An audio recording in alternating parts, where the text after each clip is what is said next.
اسلام نے زنا کی سزا تو یہ بعد میں بتائی ہے، پہلے کہا کہ آنکھوں کی حفاظت کر لو، اپنی نگاہوں کی حفاظت کر لو، اور جس کی نگاہوں کی حفاظت ہو گئی، سنو میرے آقا کیا فرماتے، جس نے اپنے آنکھوں کی حفاظت کر لی، اور ایک حدیث میں یہ ہے کہ حضور نے فرمایا جس نے اپنے شرمگاہ کی حفاظت کی، اپنے زبان کی حفاظت کی، میں اسے جنت میں لے جانے کی ضمانت دیتا ہوں۔ صلی اللہ علیہ وسلم نے فرمایا اپنی نگاہوں کی حفاظت ہے نوجوانوں، آج تمہاری سب کی بڑی ذمہ داری ہے۔ تم جتنا سوشل میڈیا پر آوارگی دیکھتے رہو گے، شیطان تمہارے اندر ویسی انگارے بھڑکاتا رہے گا، ویسے ہی تمہارے اندر برے خیالات آتے رہیں گے، اور جہاں کہیں تم نے ماحول پا لیا اکیلے پن کا، اپنا سارا وجود اس میں ملوث کر ڈالتے ہو۔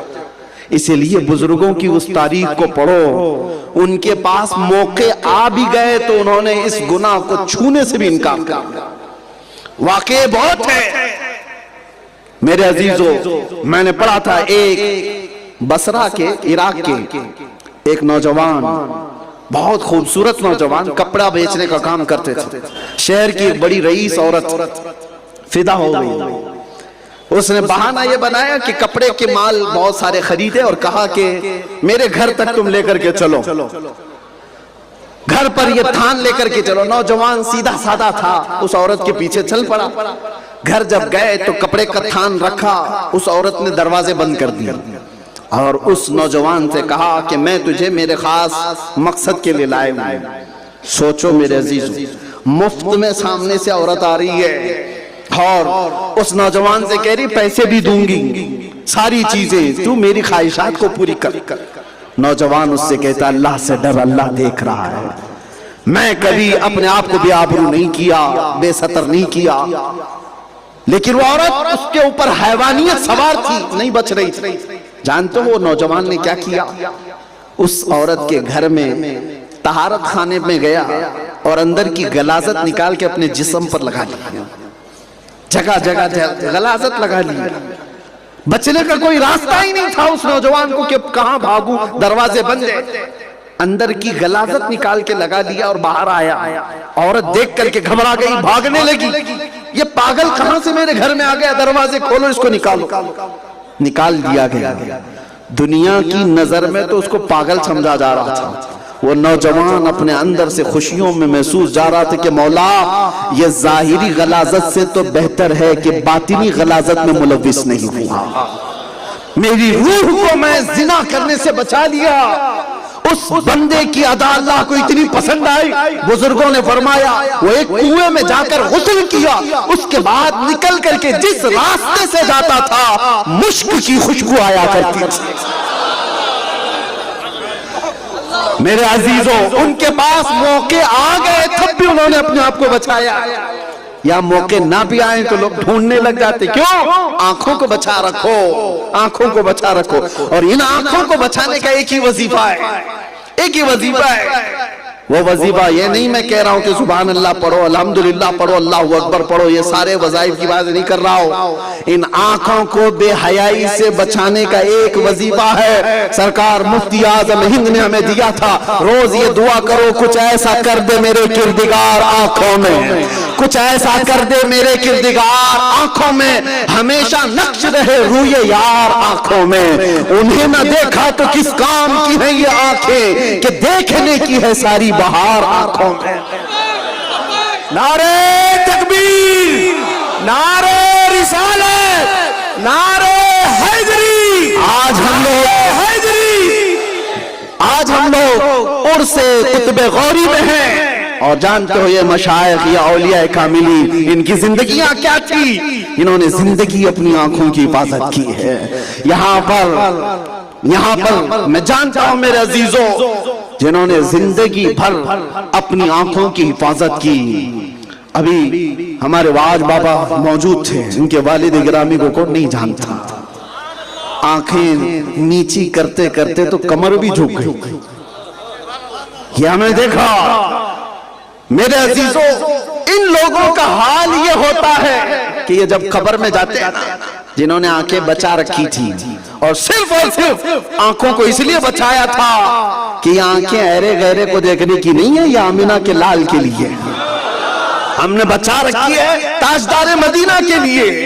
اور میرے آقا اتنے غیرت مند ہیں کہ جب بھی کوئی ان کے دروازے پر دستک دیتا ہے تو اسے مایوس نہیں لوٹایا جاتا، جب دیکھنے کی کوئی تمنا کرتا ہے تو میرے آقا اسے بھی اپنا دیدار کراتے ہیں۔ لیکن ان اولیاء کا معاملہ یہ ہے، یہ جب قبر میں بھی جاتے ہیں فرشتے ان سے سوال کرتے ہیں تمہارا رب کون ہے، تمہارا دین کیا ہے، یہ تو سب سے ہوگا۔ آخری جو سوال ہے ما کنت تقول فی حق ھذا الرجل، ان کے بارے میں کیا کہتے تھے؟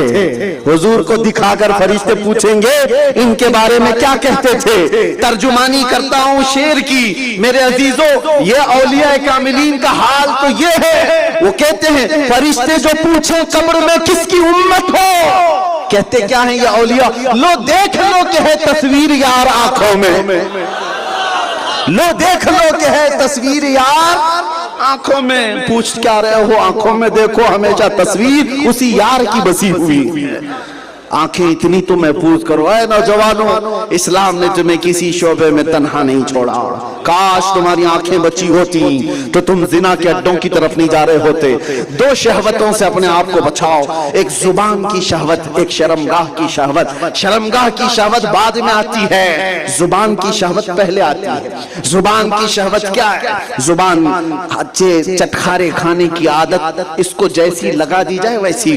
یہی وجہ ہے کہ یہ گناہوں کا جو سیلاب بڑا ہے، زنا کی طرف جو لوگ مائل ہیں کثرت سے، نوجوان اس کو نارمل سمجھنے لگ گئے، کامن سمجھنے لگ گئے۔ زنا ایک ایسا ناسور ہے جو ہر گھر کی بیٹی اور ہر گھر کی بہن تک پہنچ سکتا ہے۔ تم یہ مت سمجھنا فلاں کے گھر کی بیٹی بھاگ گئی، فلاں نے زنا کر لیا، ٹھٹا مار کے مذاق اڑا لیا، ارے یہ وہ آگ ہے جس کی چنگاریاں تمہارے گھر کی بیٹیوں کو بھی جلا سکتی ہیں۔ تم اس پر خاموش تماشائی نہ بنے رہو، یہ ایسا وائرس ہے جو پھیل جائے گا، پورے معاشرے کو تباہ و برباد کرتا ہے۔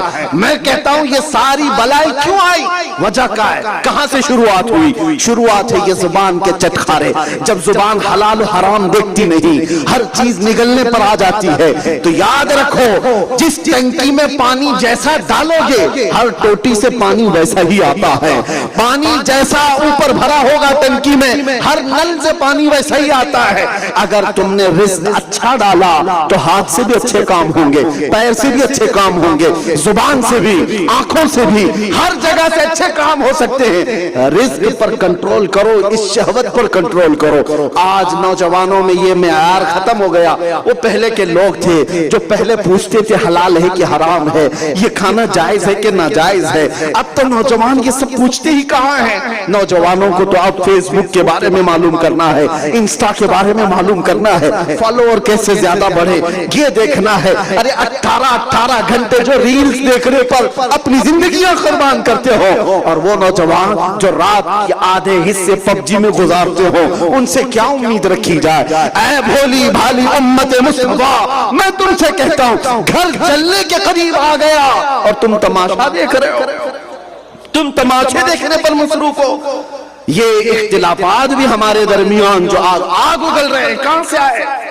یہ ساری چیزیں امت کو توڑ کر کے برباد کر رہی ہیں۔ مجھے ہمارے ایک ڈپارٹمنٹ کے بہت سینئر آفیسر ہیں، انہوں نے بہت اچھی بات کہی۔ 1 مہینے پہلے کی بات ہے، میں ہر ایک کا نام بنام ذکر نہیں کرتا، لیکن انہوں نے کہا مفتی صاحب آپ کیا ڈرے ہوئے لگتے ہیں کہ اپنی قوم سے جو دوسروں کو اتنے سخت الفاظ میں بول رہے ہیں؟ میں نے کہا کہ ہاں، جب کوئی بھوکتا ہے تو ہمیں بھی درد ہوتا ہے، تکلیف ہوتی ہے، بولتے ہیں۔ تو انہوں نے ہنس کر کے کہا ایک بات آپ سمجھ لیجئے مفتی صاحب، آپ کی قوم کو کوئی طاقت نہیں توڑ سکتی جب تک کہ آپ کی قوم کے غدار خود ہی نہ توڑ لیں۔ خود ہی لوگ نہ توڑیں، اس وقت تک کوئی نہیں توڑ سکتا آپ کی قوم کو۔ آپ ڈرے کس لیے؟ بہت پتے کی بات کہی تھی، بہت پتے کی بات۔